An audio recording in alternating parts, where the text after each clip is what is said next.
Guys, kita lanjut kembali pembelajaran kita mengenai pajak pertambahan nilai.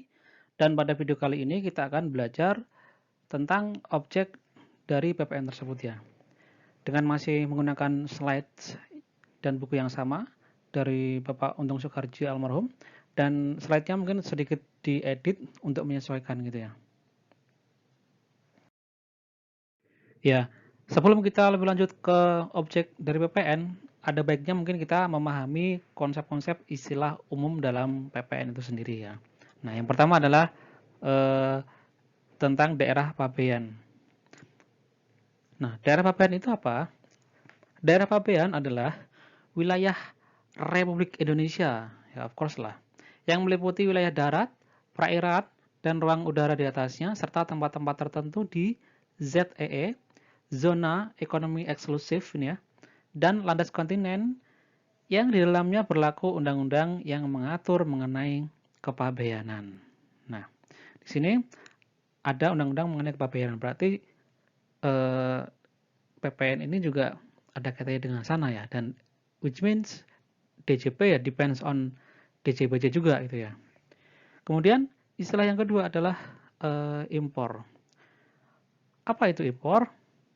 Yakni bahwa impor adalah setiap kegiatan memasukkan barang dari luar daerah pabean ke dalam daerah pabean.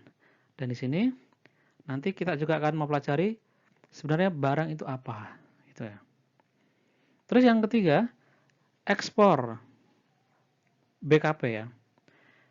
Ekspor BKP adalah setiap kegiatan mengeluarkan barang kena pajak yang berwujud dari dalam daerah pabean ke luar daerah pabean. Ini ekspor ya. Everybody knows maybe. Terus selanjutnya, ekspor BKP tidak berwujud. Ini agak lain. Yakni bahwa setiap kegiatan pemanfaatan barang kena pajak tidak berwujud dari dalam daerah pabean di luar daerah pabean. Terus ada ekspor JKP. Ya, ini adalah setiap kegiatan penyerahan jasa kena pajak ke luar daerah pabean. Ya, ini out ya. Terus definisi menghasilkan. Menghasilkan itu adalah kegiatan mengolah melalui proses mengubah bentuk atau sifat menjadi barang baru ya, dengan nilai guna baru, of course. Nah, itu mungkin yang barangkali kita perlu pahami secara mendasar istilah-istilah umumnya. Kita lihat bagaimana perkembangan objek PPN di Indonesia ini ya. Nah, ini kita ibaratkan yang di atas adalah luar daerah pabean, yang di dalam adalah dalam daerah pabean. Nah, tadi dijelaskan bahwasanya daerah pabean itu dia mengikuti dari ketentuan Undang-Undang Pabeanan, dan bahwa wilayah RI ya, termasuk juga ZTE serta landas kontinen itu, tidak semua wilayah RI itu adalah dalam daerah pabean. Ada barangkali tempat-tempat tertentu yang disamakan luar daerah pabean itu, sehingga nanti perpajakan atas importasinya jadinya nol dan lain sebagainya. Nah, tapi kita menggunakan istilah di sini untuk pemungutan PPN adalah luar daerah pabean dan juga dalam daerah pabean, bukan luar NKRI atau dalam NKRI gitu ya. Tapi istilahnya adalah luar daerah pabean atau dalam daerah pabean. Kita berawal dari sini ya. 1985 ya. Ketika Undang-Undang Nomor 8 tahun 1983 atau Undang-Undang tentang PPN ini berlaku ya. Nah, yang pertama adalah adanya importir di sini. Siapapun yang mengimpor, maka itu adalah objek dari PPN. Kemudian jasa pemborong itu juga kena PPN. Terus ada jasa telekomunikasi dan JODN. Kemudian seluruh jasa tahun 89 ya. Kecuali 13 kelompok jasa ya, kemudian menjadi 12 kelompok jasa, itu juga kena PPN yang dilakukan oleh siapapun gitu ya. Kemudian berkembang yang di dalam sini ya, pabrikan ini juga kena PPN dari sejak lama. Kemudian pedagang besar juga kena PPN, penyalahnya dengan siapapun juga. Terus pedagang eceran juga kena PPN di sejak tahun 92. Kemudian 95 ini adalah seluruh pedagang eceran yang terkena PPN. Serta bahkan ekspor ini ya, berdasarkan di sini, ekspor BKP, TBW, dan ekspor JKP juga terkena PPN. Gitu. Ini perkembangan singkat dari objek PPN itu sendiri. Nah, bagaimana dengan kondisi sesuai dengan peraturan perpajakan yang sekarang? Oke, let's see. Objek PPN menurut Undang-Undang PPN 1984 ya, itu ada di pasal 4 ayat 1 dan juga di pasal 16C serta 16D. Ada di 3 tempat gitu ya. Namun mostly kita yang sering ditemui atau sering banyak dibahas ya ada di pasal 4 ayat 1 ini ya. Apa saja objeknya ini? Bahwa PPN itu dikenakan atas yang pertama, penyerahan BKP di dalam daerah pabean yang dilakukan oleh pengusaha. Nanti dia jadi catatan ini ya, pengusaha. Kemudian yang kedua, impor barang kena pajak. Nah, lihat ini, impor barang kena pajak. Di sini tidak ada kata-kata tambahan, apakah dia dilakukan oleh pengusaha atau tidak. Tidak ada tambahan kata. Yang ketiga, penyerahan jasa kena pajak di dalam daerah pabean yang dilakukan oleh pengusaha. Yang keempat, pemanfaatan BKP tidak berwujud dari luar daerah pabean di dalam daerah pabean. See, nothing. Kemudian yang kelima, pemanfaatan jasa kena pajak dari luar daerah pabean di dalam daerah pabean. Yang selanjutnya yang keenam, ekspor barang kena pajak berwujud oleh pengusaha pajak. Yang ketujuh, ekspor barang kena pajak tidak berwujud oleh siapa? Oleh pengusaha kena pajak. Yang kedelapan, ekspor jasa kena pajak oleh pengusaha kena pajak. Nah, dari 8 poin ini ya, ada yang perlu kita cermati. Di sana ada yang mengatakan oleh pengusaha kena pajak, serta tidak ada keterangan. Ya. Kalau tidak ada keterangan berarti oleh siapapun itu, gitu ya. Misalnya impor barang kena pajak, maka siapapun yang mengimpor barang kena pajak, maka dia terutang PPN. Dia akan dikenakan PPN. Selanjutnya, yang pasal 16C dan juga pasal 16D. Objek pajak pasal 16C adalah kegiatan membangun sendiri yang dilakukan tidak dalam kegiatan usaha atau pekerjaan oleh orang pribadi atau badan. Nah, nanti di kegiatan membangun sendiri ada syarat-syaratnya, batasan-batasannya mana yang dikenakan PPN. Cuman basically ketika ada kita membangun sendiri itu basically akan dikenakan PPN. Ini kita bicara secara objek secara prinsip dulu, belum ngomongin batasan-batasannya berapa dan lain sebagainya. Terus objek yang kalau misalnya tadi ini ada 8, berarti ini yang 9, serta ini 16D adalah yang ke-10. Pasal 16D itu adalah penyerahan BKP, barang kena pajak berupa aktiva yang menurut tujuan semula tidak untuk diperjualbelikan oleh PKP, kecuali, ada pengecualiannya sih, yang PM-nya tidak dapat dikreditkan berdasarkan pasal 9 ayat 8 huruf B dan C. Nah, isinya apaan ini nanti kita akan diskusikan lebih lanjut gitu ya. Yang PM mana yang tidak dapat dikreditkan berdasarkan pasal 9 ayat 8 huruf B dan C. Nah, ada banyak objek ini, ada 10 objek ini, dan kita akan membahasnya satu persatu supaya bisa lebih menjadi terang dan benderang. Kita belajar bersama.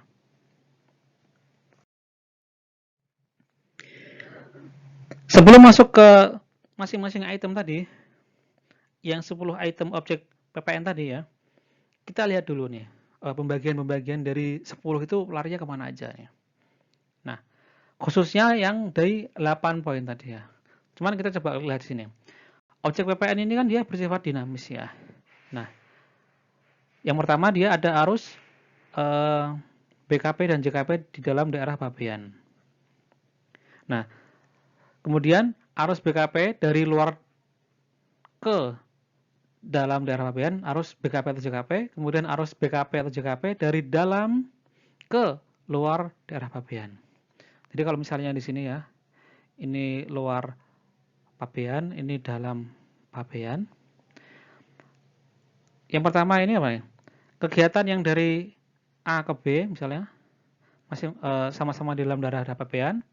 Yang kedua ini adalah arus BKP atau JKP dari luar daerah pabean ke dalam daerah pabean ke sini. Kemudian yang ketiga adalah arus BKP JKP dari dalam ke luar daerah pabean. Ini ya.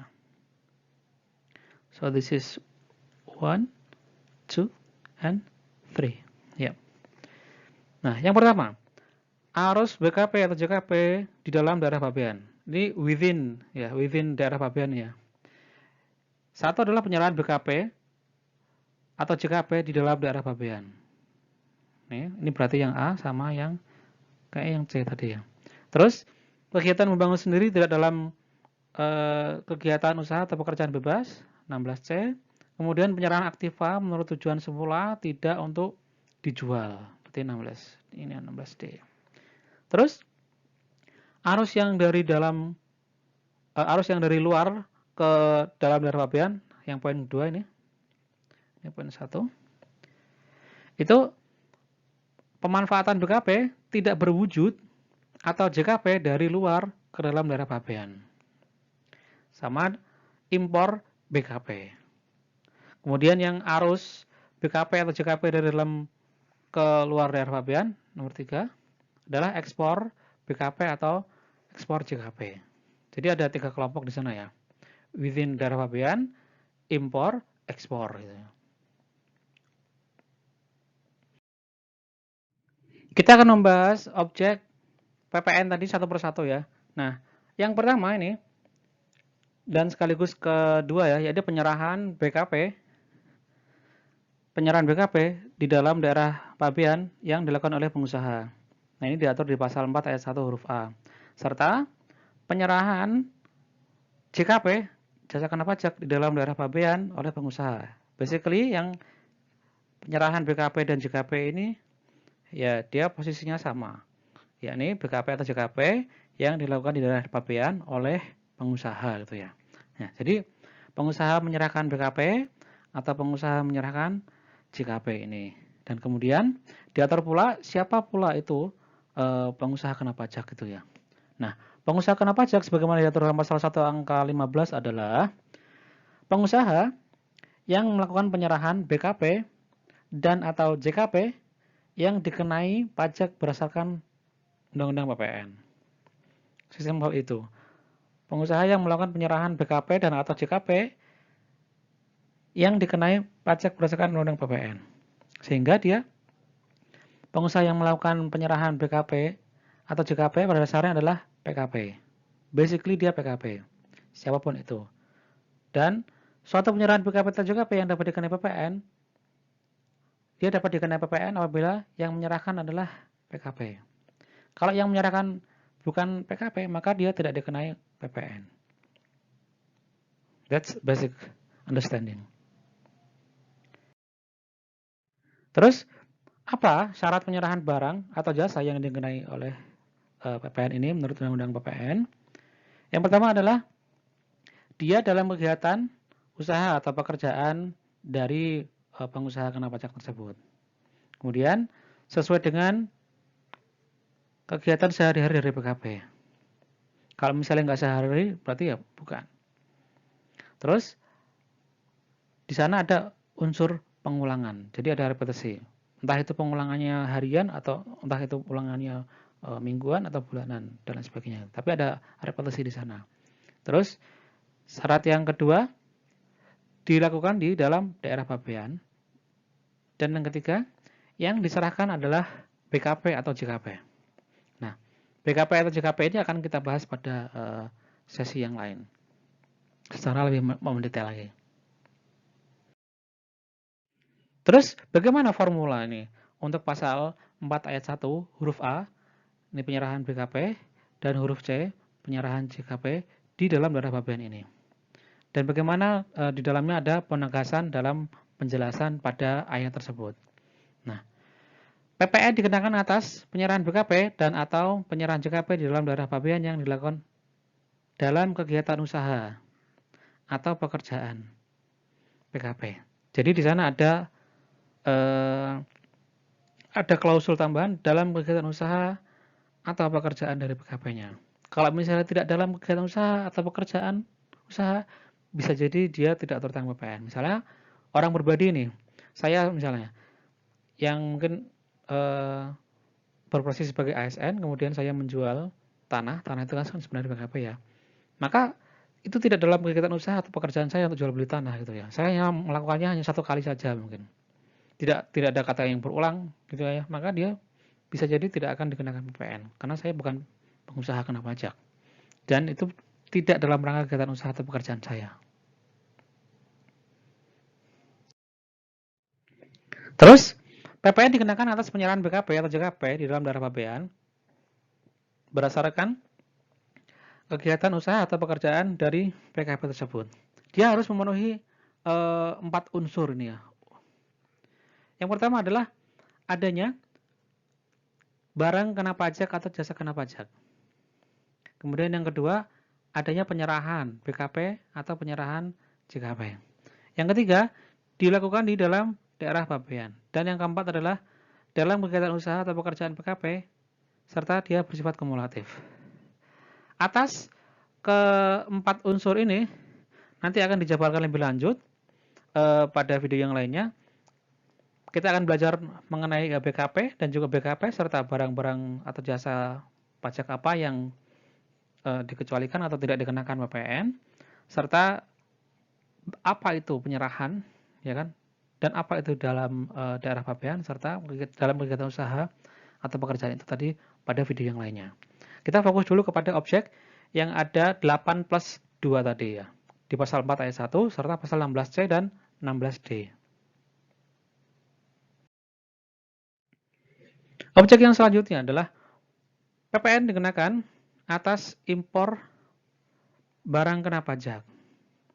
Impor atau bisa dibilang impor BKP gitu ya. Nah, impor adalah setiap kegiatan memasukkan barang dari luar daerah pabean ke dalam daerah pabean. Simply understanding-nya. Dan di penjelasannya, ini pajak juga dipungut pada saat impor BKP dan pemungutan dilakukan melalui Direktorat Jenderal Bea dan Cukai.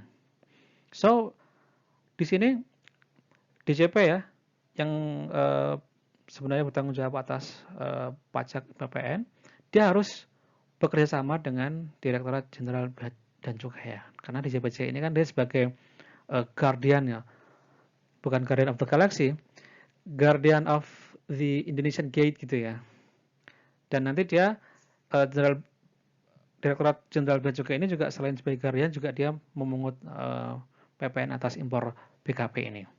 Nah, atas impor tadi ya, maka dia siapa yang mengimpor adalah siapapun, baik itu dia pengusaha atau bukan pengusaha ya. Basically siapapun yang memasukkan BKP ke dalam daerah-daerah pabean tanpa memperhatikan apakah dilakukan dalam rangka kegiatan usaha atau pekerjaannya atau tidak, maka tetap akan dikenai PPN. Jadi siapapun tanpa melihat apakah itu dalam rangka pekerjaan atau tidak ya, tetap dikenai PPN. Sebagai contoh, kalau misalnya kalian beli barang online gitu ya, melalui katakanlah Lazada, barangnya dikirim dari Cina, atau Rakuten, barang dikirim dari Jepang misalnya, atau Amazon dan lain sebagainya, jika dia melebihi syarat tertentu, yakni di atas 3 USD, maka dia akan dikenai PPN. Dan basically sebenarnya tidak ada batasan secara undang-undang PPN-nya, tapi setiap kegiatan impor sebenarnya dia terutang PPN. Namun dalam hal pelaksanaannya nanti pemerintah ada syarat-syarat tertentu. Misalnya batasan-batasan seperti tadi itu. Tapi basically setiap kegiatan importasi BKP dia terutang PPN. Baik itu dilakukan oleh pengusaha ataupun bukan pengusaha, baik itu dalam rangka kegiatan usaha atau pekerjaan ataupun tidak, tetap merupakan objek PPN. Jika yang diimpor adalah BKP. Kemudian yang D, pemanfaatan BKP tidak berwujud, BKP tidak berwujud atau JKP di dalam daerah pabean. Jadi internal di dalam daerah pabean ini sendiri. Itu diatur dalam pasal 4 ayat 1 huruf D dan huruf E Undang-Undang PPN gitu ya. Misalnya ini ya, sebuah perusahaan perbankan di Indonesia memanfaatkan the Bank Accounting System Program dari luar daerah pabean, maka dia akan terutang PPN. Ini importasi BKP tidak berwujud ya. Kemudian PPN yang terutang disetor menggunakan SSP paling lambat tanggal 15 bulan berikutnya setelah pemanfaatan atau bulan dilakukan transfer royalti. Royalti ini ya bagian dari BKP tidak berwujud tadi. Bisa royalti, bisa know-how, bisa paten atau lain sebagainya gitu ya. Terus nama dan alamat BP pada SSP diisi dengan nama dan alamat pemilik hak cipta di luar daerah pabean. Jadi SSP-nya menggunakan nama pemilik hak cipta di luar daerah pabean. NPP diisi 0, 0000. Kemudian KPP ini dari kode bank pemanfaat pada 3 digit berikutnya, kemudian 3 digit di akhir 000. Terus nama bank pemanfaat dan NWP-nya diisikan pada kolom tanda tangan. Jadi agak sedikit berbeda ya, pemanfaatan BKP tidak berwujud atau JKP dari luar daerah pabean di dalam daerah pabean. Berarti ini let's say importasi BKP tidak berwujud dan juga JKP dari luar daerah pabean gitu ya.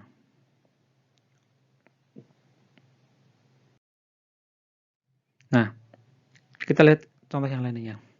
Pemanfaatan BKP tidak berwujud dan JKP dari luar daerah pabean di dalam daerah pabean atau importasinya. Contoh yang lainnya. Ben Klemis ini sebuah katakanlah orang atau usaha itu dari Aljazair, Ben Klemis, bahasa Jawa sebenarnya. Terus dia melakukan transaksi dengan PT Larasati, di mana dia ada transfer of teknologi dan marketingnya. Dan PT Larasati ini membayar royalti serta fee sebesar 130 juta rupiah. Nah ini kan pemanfaatan BKP tidak berwujud ya, dan juga JKP dari luar daerah pabean. Maka dia akan terkena PPN sebesar 10% tetap ya. SSP-nya itu sama dengan faktor pajaknya dan PPN-nya dapat dikreditkan. Nah, kita lihat kembali SSP-nya. Atas namanya siapa? Atas nama Ben Klemis. Ben Klemis. Terus alamatnya di Aljazair, NBP-nya 0000, kemudian pakai kode KPP-nya, kode KPP Larasati ini. Terus PPN-nya sebesar 13 juta rupiah, 10% kali 130 juta. Kemudian masa pajaknya sesuai dengan transaksi itu, dan yang tanda tangan adalah PT Larasati dengan menggunakan NPWP dari Larasati itu sendiri. Ini contoh sebagaimana disebutkan sebelumnya gitu ya.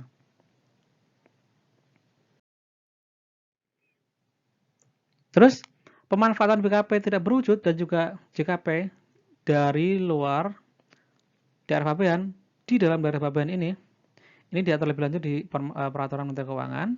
Kita lihat kapan dia saat terutangnya.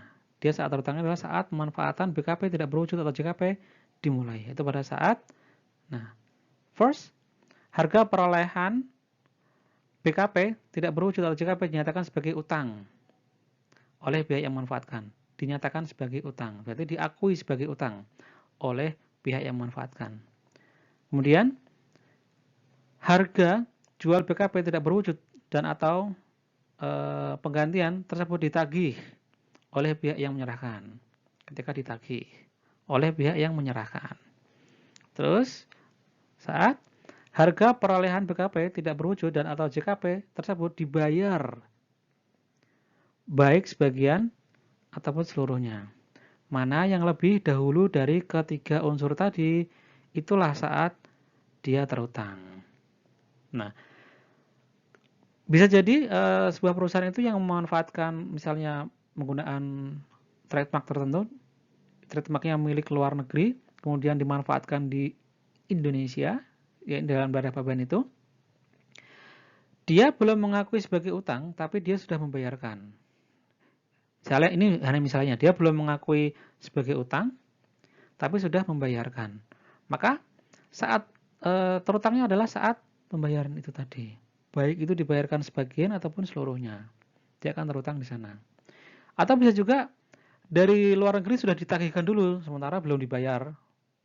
Ya, belum dibayar juga dan juga belum diakui, maka itu juga bisa menjadi saat terutangnya.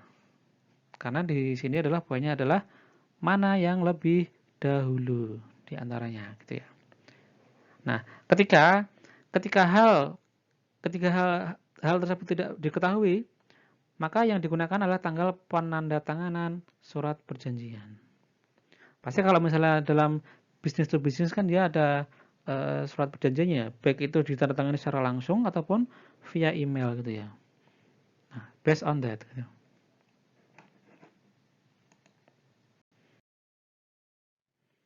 Objek yang selanjutnya adalah PPN dikenakan atas pemanfaatan jasa kena pajak dari luar daerah pabean dan dalam daerah pabean.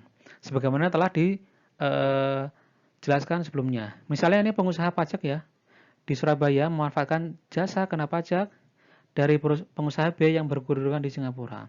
Maka atas pemanfaatan jasa kena pajak tersebut terutang PPN. Contohnya adalah jasa biasanya yang paling sering itu jasa marketing misalnya gitu. Itu yang paling sering. Nah, produknya itu produk Indonesia, cuman menggunakan agen atau perusahaan lain untuk memasarkan produknya di negara lain. Nah, di sana barangkali perusahaan yang di luar negeri itu ada mengecas jasa marketing. Itu adalah objek PPN. Yang F, nah, yang selanjutnya nih, PPN dikenakan atas ekspor barang kena pajak berwujud ya. BKP berwujud ya, BKP biasa gitu. Oleh siapa? Oleh pengusaha kena pajak. Jadi kalau misalnya pengusaha melakukan ekspor barang, ya, maka dia juga akan dikenakan. Dan di sini adalah hanya pengusaha yang telah dikukuhkan sebagai pengusaha kena pajak yang nantinya dia terutang di PPN-nya. Kalau misalnya bukan pengusaha, maka dia tidak. Objek selanjutnya, ekspor barang kena pajak tidak berwujud oleh pengusaha. Ini basically sama nih dengan ekspor barang kena pajak berwujud ya. Cuman ketika ekspor barang tidak berwujud, ini kan bentuknya kan dia lain ini kan. Bentuknya kan dia tidak secara fisiknya tidak ada. Karena dia bisa berupa paten, misalnya bisa berupa know-how, bisa berupa trademark dan lain sebagainya. Tapi meskipun dia sebenarnya barangnya goib ya, mungkin sebangsa jin, sebangsa setan gitu, tapi sebenarnya bisa diwujudkan. Artinya wujudnya mungkin ya hanya berupa paper atau kertas atau berupa file PDF bisa jadi ya, atau berupa hak dari haki gitu, Kemhumham gitu kan, dan lain sebagainya. Ada wujudnya meskipun dalam bentuk misalnya kertas atau PDF atau file dan lain sebagainya gitu. Bisa jadi gitu. Atau kalau misalnya dia tulisan know-how itu kan berarti dia cara tertentu itu kan bisa bisa berupa dokumen atau bahkan video juga bisa gitu. Nah, atas ekspor BKP tidak berwujud tadi itu juga jika dilakukan oleh pengusaha kena pajak maka dia akan terhutang PPN. Terus bagaimana kriteria JKP yang atas ekspornya dikenai PPN? Nah, ini agak-agak baru ini ya.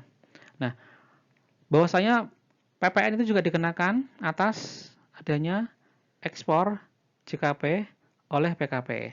Nah, di sana diatur kemudian bahwa ketentuan mengenai batasan kegiatan dan jenis JKP yang atas ekspornya dikenai PPN sebagaimana dimaksud dalam ayat 1 huruf H diatur dengan peraturan Menteri Keuangan. Dan di sini peraturan Menteri Keuangan yang saat ini masih berlaku adalah PMK nomor 32 tahun 2019. Apa saja itu yang diatur dalam PMK tersebut yang mengenai jasa kena pajak ya JKP yang ekspornya dikenai PPN. Ya, ini adalah JKP berupa kegiatan pelayanan yang melekat pada barang bergerak yang dikeluarkan untuk dimanfaatkan di luar daerah pabean. Di sana disebutkan jasa maklon, jasa perbaikan dan perawatan, kemudian ada jasa pengurusan transportasi atau freight forwarding terkait barang untuk tujuan ekspor. Kemudian yang B, JKP berupa kegiatan pelayanan yang melekat pada barang tidak bergerak yang berada di luar daerah pabean. Misalnya adalah jasa konsultasi konstruksi yang meliputi pengkajian, perencanaan konstruksi terkait dengan bangunan atau rencana bangunan yang berada di luar daerah pabean. Ini katakanlah ini adalah konstruksi ini ya, jasa konstruksi ini. Nah, jadi barangnya kalau yang ini barangnya ada di luar daerah pabean, namun di sana ada kegiatan konsultasi konstruksi misalnya. Barangnya ada di sana di luar. Kalau misalnya yang bagian A ini barangnya itu moving gitu ya. Misalnya ini luar pabean, ini dalam pabean. Barangnya pertama misalnya di perbaikan dan perawatannya. Barangnya dikirim di Indonesia dulu, diperbaiki, diproses, diperbaiki atau dirawat, kemudian diekspor kembali. Nah, atas proses ini namanya adalah ekspor jasa. Karena sebenarnya jasanya dilakukan di Indonesia, cuman jasanya melekat pada barang yang bergerak. Demikian juga jasa maklon dan jasa pengurusan transportasi ini. Nah, JKP selain A dan B tersebut, atau jasa lain, berupa kegiatan pelayanan yang dihasilkan atau diserahkan untuk dimanfaatkan di luar daerah pabean dengan cara, ini ada klausul yang lain, menyampaikan secara langsung atau tidak langsung antara lain melalui pos dan juga saluran elektronik. Dan juga yang kedua, berupa penyediaan hak untuk dipakai atau akses di luar daerah pabean.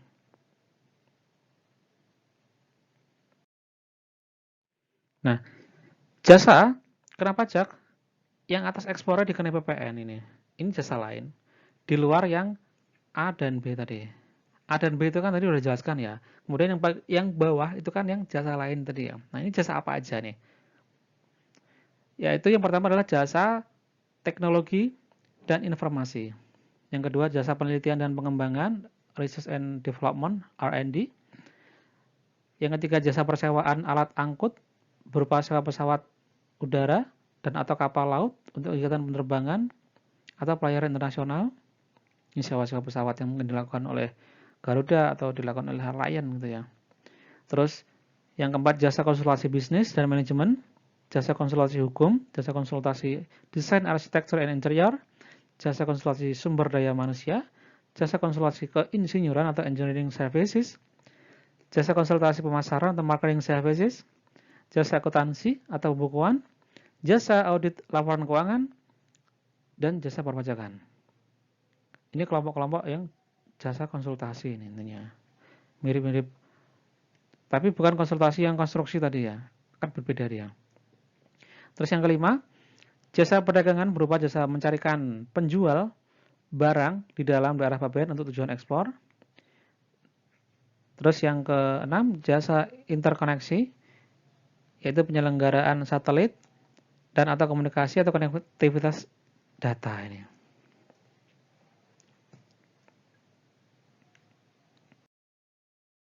Kemudian penjelasan mengenai yang A tadi ya, yang A tadi.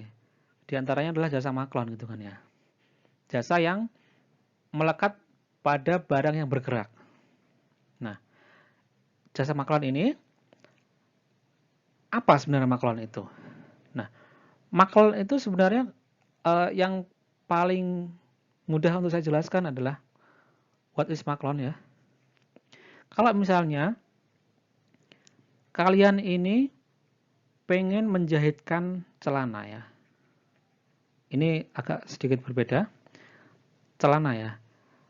Kalian ingin menjahitkan celana, kemudian kalian ke tukang jahit yang masih tradisional ya, tukang jahit. Yang masih tradisional. Kalau misalnya kalian ingin menjahitkan celana, maka kalian harus beli dulu bahannya. Beli kain di toko kain. Kemudian baru kalian ke tukang jahit tadi. Nah, ke tukang jahit kalian bilang, tolong dibuatkan celana, kemudian tukang jahitnya mengukur ya kan, terus modelnya kalian yang menentukan modelnya. Saya ingin misalnya kantong belakangnya ada 2, kantong depannya 2, samping kanan samping kiri, serta ada kantong misalnya yang di dekat lutut kanan dan kiri 2 gitu ya. Nah, yang dilakukan oleh tukang jahit ini sebenarnya adalah bentuk dari maklon itu sendiri. Dalam hal yang sederhana, di mana tukang jahit ini dia tidak memiliki kain, ya. Dia tidak memiliki kain. Dia fungsinya atau tugasnya itu adalah menjahitkan celana tersebut. Nah, ini adalah jasa maklon. Contoh simpel untuk jasa maklon supaya bisa dipahami bersama gitu ya. Nah, terus jasa maklon itu harus memenuhi syarat ketentuan supaya JKP yang atas atau dilakukan itu terutang PPN atau dikenai PPN. Yang pertama, spesifikasi dan bahan baku dan atau bahan setengah jadi disediakan oleh penerima ekspor JKP. Berarti spesifikasi bahannya dari sana, dari luar gitu ya. Terus bahan baku dan atau bahan setengah jadi tersebut akan diproses untuk menghasilkan BKP. Kemudian yang ketiga, kepemilikan atas BKP yang dihasilkan berada pada penerima ekspor. Ini kepemilikan. Kepemilikannya tetap ada di luar negeri, bukan tidak dimiliki oleh perusahaan jasa maklon yang di Indonesia. Terus yang keempat, pengusaha jasa maklon mengirim BKP yang merupakan hasil pekerjaannya ke luar daerah pabean dengan menggunakan mekanisme ekspor barang.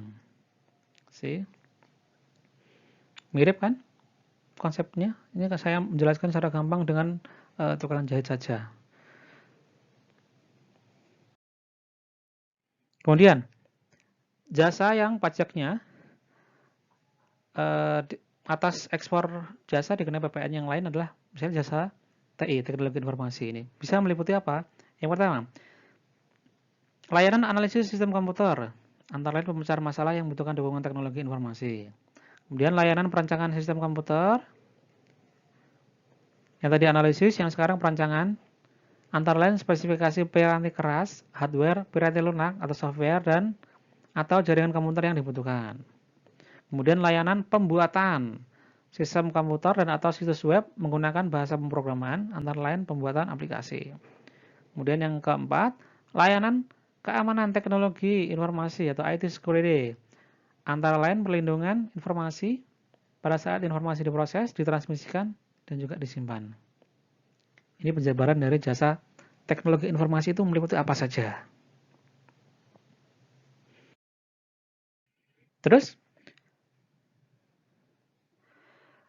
yang berikutnya, yang bagian juga dari jasa TI itu, yang kelima nih ya, layanan pusat kontak atau kontak center, antara lain pemberian jawaban dan atau tindak lanjut atas pertanyaan dan atau pernyataan yang disampaikan kepada pusat kontak.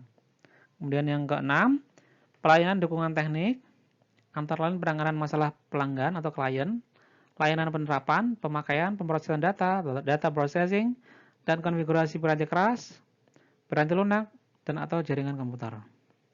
Yang ketujuh, layanan komputasi awan atau cloud computing dan web hosting, antara lain data hosting atau data storage, sepanjang server berada di dalam daerah pabean, dan penerima layanan data hosting atau data storage merupakan penyedia layanan cloud computing atau web hosting. Terus yang ke-8, layanan pembuatan konten dengan menggunakan bantuan teknologi informasi, antara lain games, animasi, dan desain grafis. Nah, penjabaran mengenai jasa interkoneksi ya. Jasa penyelenggaraan satelit dan atau komunikasi atau konektivitas data meliputi yang pertama, data interkoneksi panggilan dan atau pesan singkat SMS internasional yang dilakukan penyelenggara telekomunikasi dalam negeri kepada penyelenggara telekomunikasi di luar negeri. Ini panggilan telepon atau SMS internasional ya. Yang kedua, layanan transmitter and responder atau transponder satelit yang dilakukan oleh penyelenggara satelit dalam negeri kepada layanan di luar negeri, sepanjang stasiun bumi yang digunakan oleh penerima layanan berada di luar daerah pabean. Ini transmisinya aja sama responder. Yang ketiga, layanan pengendalian satelit yang dilakukan oleh penyelenggara satelit dalam negeri kepada penyelenggara satelit luar negeri. Sepanjang satelit bumi pengendali yang digunakan oleh penyelenggara satelit berada di dalam daerah pabean. Dan yang keempat adalah layanan ketersambungan internet global melalui jaringan publik atau private yang dilakukan oleh penyelenggara jaringan dalam negeri kepada penerima layanan di luar negeri. Nah, kita lihat sini ya. Ekspor jasa maklon. Ini example ya. PT Xiaoma PLC di Taiwan, ini dia memesan 2000 pasang sepatu kepada PT Tegap Industri Sepatu Medan. Nah, di sini kulit dan desain sepatunya itu berasal dari Xiaoma yang dikirim ke PT Tegap. Nah, atas kegiatan ini, importasi ini, PT Tegap mengisi PPN, kemudian ada PPN yang dibayar, maka PPN yang dapat dikreditkan. Terus, PT Tegap ini kemudian dia nantinya akan mengekspor sepatu tersebut yang telah jadi ya, 20.000 pasang sepatu yang telah jadi itu kepada PT Xiaoma. Nah, inilah yang namanya jasa maklon ekspor gitu ya. Nah, dalam hal ekspor ini juga dia mengisi PEB, pemberitahuan ekspor barang dan dilaporkan dalam SPT masa PPN. Kalau PEB pemberitahuan impor barang. Jadi PT Tegap ini hanya memproses pesanan sepatu dari Xiaoma PLC di Taiwan.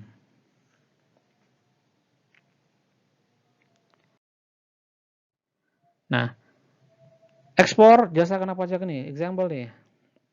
Dia saat terutangnya adalah saat ekspor JKP, yaitu saat penghasilan atas JKP yang diekspor dicatat atau diakui sebagai piutang atau penghasilan.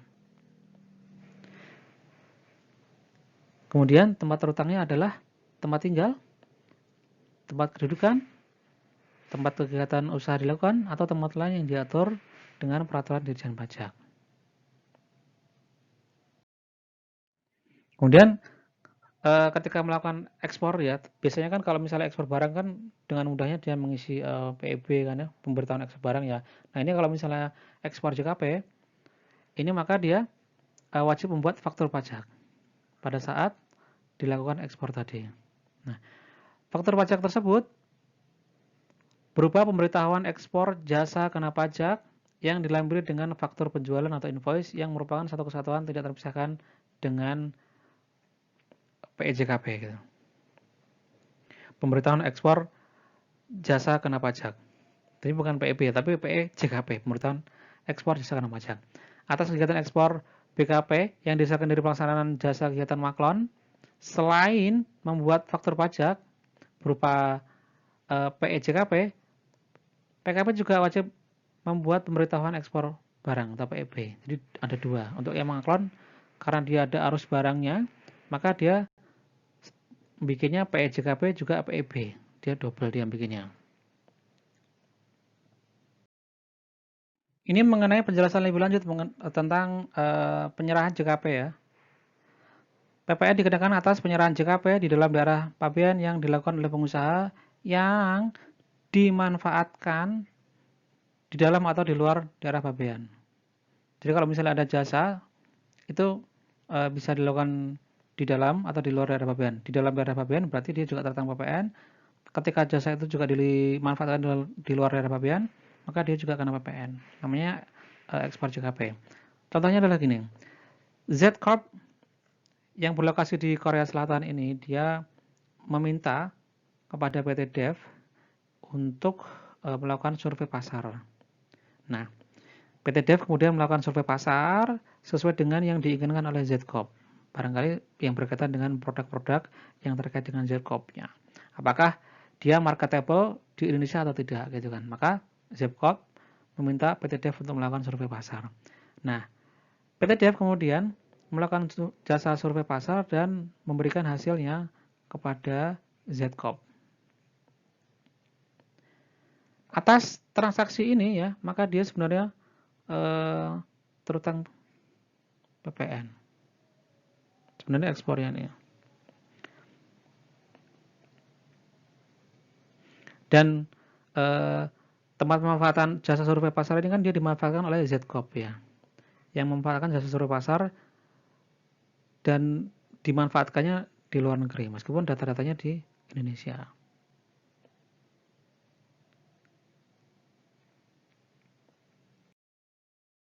Yang berikutnya adalah pemikiran dari Bapak Untung Soekarjo almarhum mengenai ekspor JKP ini ya.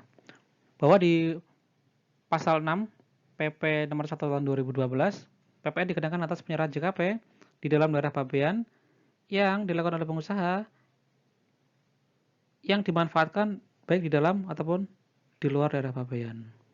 Nah, seperti misalnya gini, Akorp Jepang ini dia mengirimkan not balok ya. Apakah dia akan tertanggung PPN? Seharusnya kalau ini importasi BKP tidak berwujud ya harusnya kena PPN ya. Terus kemudian PT B ini yang merupakan PKP kemudian membuat balok tersebut dan menyerahkannya kepada Akoprin ya. Nah, ketika kita menghubungkannya dengan pasal 1 angka 29 yaitu adalah mengenai ekspor JKP, yakni ekspor JKP adalah setiap kegiatan penyerahan JKP di luar daerah pabean, maka dia PP tersebut dia melanggar pasal 1 angka 29 tadi ya, dan pasal 4 ayat 2 Undang-Undang PPN itu tadi. Ini pemikiran dari Pak Untung ya. Kalau misalnya kita bagaimana? Kita pada dasarnya mengikuti peraturan yang ada. Ya, ini sesuai dengan PP nomor 1 tahun 2012. Adapun secara filosofis, bolehlah kita mendiskusikannya. Apakah sebenarnya PP tersebut melanggar peraturan yang di atasnya atau tidak. Itu untuk sebagai diskusi mengenai pengenaan PPN ya. Nah, di dalam juridical dan economic destination principle dan VAT neutrality ya, kan berdasarnya itu kan VAT, PPN itu kan merupakan pajak dalam negeri ya. Nah, maka dia harusnya menganut asas judicial destination principle dan juga menganut economic destination principle gitu ya. Ini based on theory gitu ya. Nah, jadi ketika ini luar negeri dan juga dalam negeri, ya luar daerah pabean, dalam daerah pabean juga boleh gitu ya. Nah, ketika kita bicara mengenai prinsip judicial, juridical destination principle ya. Nah, ketika ada importasi, maka dia nantinya juga seharusnya ada terutang PPN. Begitu juga baik itu impor BKP dan juga JKP serta pemanfaatan BKP tidak berwujud. Nah, kalau misalnya kita melihat pada economic destination ya, maka seharusnya untuk ekspor ya, ekspor JKP, ekspor BKP tidak berwujud, ekspor BKP, dia kenanya PPN dengan tarif 0%. Karena menganut bahwa PPN merupakan pajak dalam negeri. Dan di sana ada prinsip juridical destination principle dan economic destination principle. Adapun ketika BKP dan juga JKP itu diproduksi dalam negeri, tentu nanti dia ada unsur-unsur PPN-nya.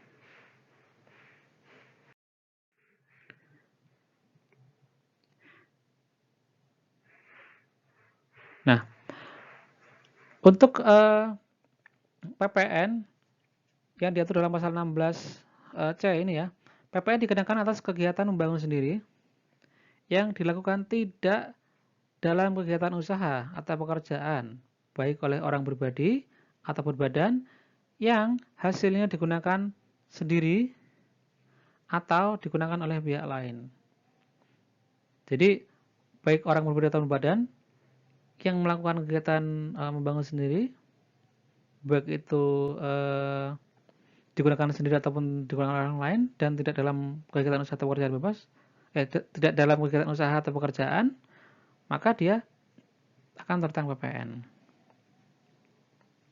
Nah, kegiatan bangun sendiri itu apa? Kegiatan bangun sendiri adalah kegiatan mendirikan sebuah bangunan yang menggunakan jasa pemborong atau tukang yang tidak atau belum dikukuhkan sebagai PKP.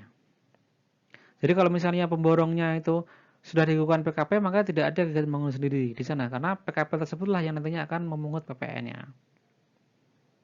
Syaratnya adalah bisa berupa tempat tinggal atau tempat usaha, luasnya minimal 200 meter persegi, kemudian konstruksinya terutama kayu, beton, pasangan batu bata atau bahan sejenis, dan juga bata ringan.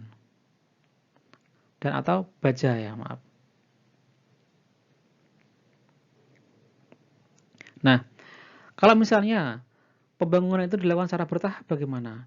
Maka sepanjang tenggang waktu antara tahapan-tahapan tidak melebihi dari 2 tahun, maka diperlakukan sebagai satu paket bangunan.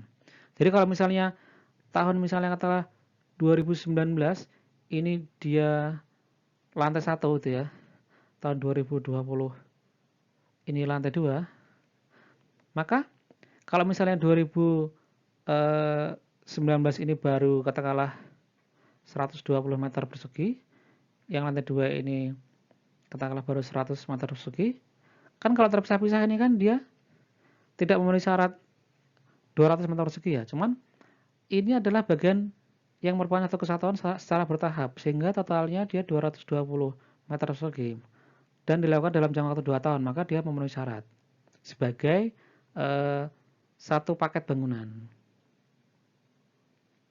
Nah, untuk PPN-nya adalah DPP-nya adalah 20% dikali biaya yang dikeluarkan termasuk PPN.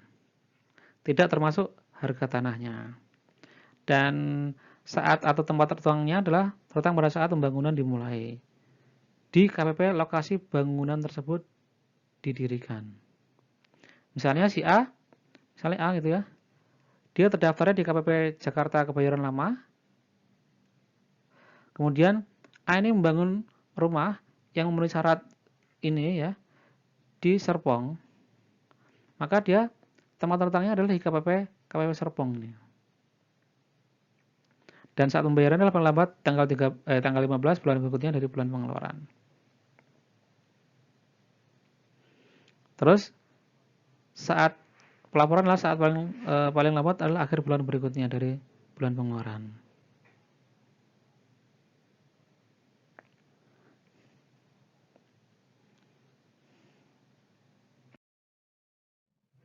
Kemudian dari pasal 16 itu tadi ya, PPN dikenakan atas kegiatan pembangunan sendiri Dan di sana ada prinsip-prinsipnya ya. Nah, di prinsip PPN ini kalau misalnya dilakukan oleh PKP, maka atas penyerahan BKP atau JKP itu kepada siapapun dia akan terutang PPN. Kemudian kalau misalnya dilakukan oleh non PKP kepada siapapun, maka dia tidak kena PPN. Nah, lucunya adalah kalau misalnya kegiatan pembangunan sendiri ini ya, kalau misalnya pemborongnya adalah PKP, maka PKP itulah yang nantinya akan memungut PPN-nya. Sedangkan kalau misalnya kegiatan pembangunan sendiri ini, kalau misalnya pemborongnya itu non PKP kan sebenarnya dia nggak memungut PPN ya, maka siapa? Maka ya harus disetor sendiri oleh orang yang melakukan pembangunan tadi ya. Dia akan kena PPN-nya, gitu ya.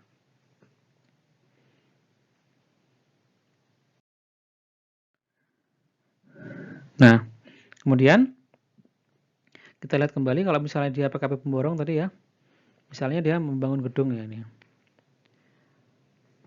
kepada seseorang lah, atau dan di sana nanti dia akan membuat faktur pajaknya, serta hartawan tadi akan membayar PPN-nya. Nah, di sini nanti PKP pemborong ini kalau misalnya dia adalah PKP kan dia memungut PPN ini ya, dia akan menyetorkan SSP PPN itu ke kas negara. Dan nanti kalau misalnya yang ini adalah non PKP, dia tetap kena PPN-nya meskipun dia non PKP atas pembangunan gedung tadi. Dan juga nantinya akan disetorkan oleh hartawan ke kas negara. Kalau misalnya yang pemborong ini hanya menyetorkan kan dia pemborongnya ya, tapi yang tetap membayarkan adalah hartawannya ini yang dikenakan atau yang dibebani PPN-nya.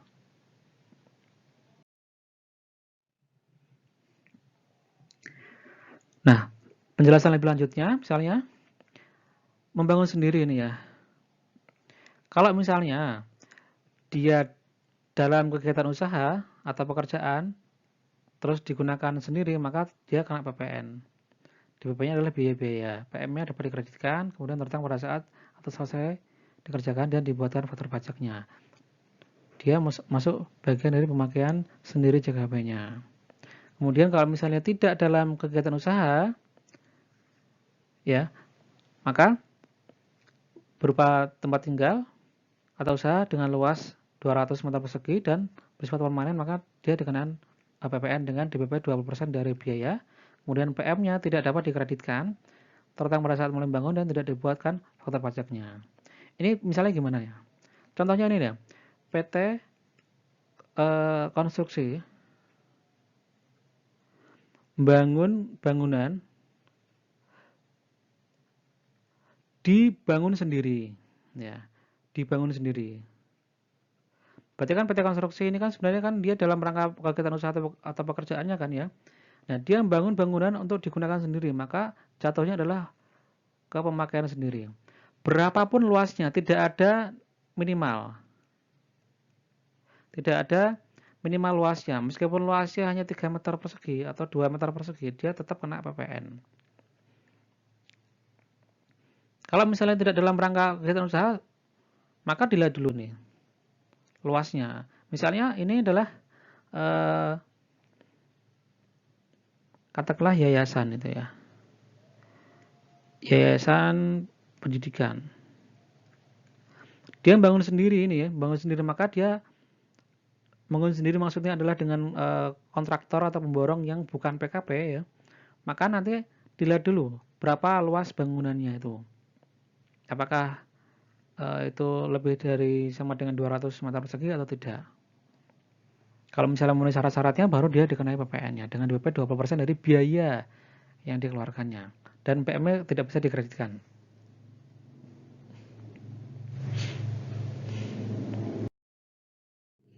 Terus pasal 16D ya. Ini yang objek terakhir ya, pasal 16D ini ya. Di sana pada tahun 95 sampai dengan 2010 ini PPN-nya dikenakan atas penyerahan aktiva oleh pengusaha kena pajak yang menurut tujuan semula tidak untuk diperjualbelikan sepanjang PPN-nya yang dibayar pada saat perolehannya dapat dikreditkan. Namun dia berubah ya, ini ya dengan undang-undang yang terbaru itu, Undang-Undang PPN nomor 42 2009 ini berubah. PPN yang dikenakan atas penyerahan barang kena pajak berupa aktiva yang menurut tujuan semula tidak untuk diperjualbelikan oleh pengusaha kena pajak, dia akan PPN kecuali atas penyerahan aktiva yang pajak masukannya tidak dapat dikreditkan sebagaimana dimaksud dalam pasal 9 ayat 8 huruf B dan C. Contoh aktiva yang menurut tujuan semula tidak untuk diperjualbelikan itu apa? Misalnya adalah mobil atau mesin. Ini contohnya saja. Contoh yang lain bisa macam-macam ya. Mobil bagi perusahaan yang bukan dealer mobil. Ya katakanlah misalnya perusahaan percetakan gitu kan ya. Dia punya mobil ya. Dia kan usahanya kan percetakan ya, bukan jualan mobil ya. Maka mobil tersebut bagi perusahaan percetakan adalah menurut tujuan semula tidak diperjualbelikan karena akan dimanfaatkan gitu ya. Beda halnya kalau misalnya mobil bagi dealer mobil ya, tentu dia memang dia diperjualbelikan, jadi nggak masuk dalam kategori sini gitu ya. Kecuali untuk mobil-mobil yang tertentu yang memang dipakai untuk operasional. Kalau untuk operasional kan memang tidak untuk diperjualbelikan gitu ya, bukan barang dagang gitu. Nah, pengecualiannya ada perbedaan pengecualiannya ya. Jika undang-undang yang lama itu yang PPN-nya yang dibayar pada saat perusahaan dapat dikreditkan ya. Ini ada klausulnya sepanjang PPN yang dibayar pada saat perolehan dapat dikreditkan, kemudian berubah menjadi kecuali atas penyerahan aktiva yang pajak masukannya tidak dapat dikreditkan sebagaimana dimaksud dalam pasal 9 ayat 8 huruf B dan C. Nah, pasal 9 ayat 8 huruf B dan C itu apa sebenarnya sih? Pasal 9 ayat 8 huruf B dan C. Pengkreditan pajak masukan sebagaimana dimaksud pasal 2 tidak dapat diberlakukan bagi pengeluaran untuk yang B, perolehan BKP atau JKP yang tidak mempunyai hubungan langsung dengan kegiatan usaha. Berarti yang PM-nya bukan 3M, bukan 3M. Tidak ada hubungannya dengan kegiatan usaha. Kemudian perolehan dan pemeliharaan kendaraan bermotor berupa sedan, station wagon,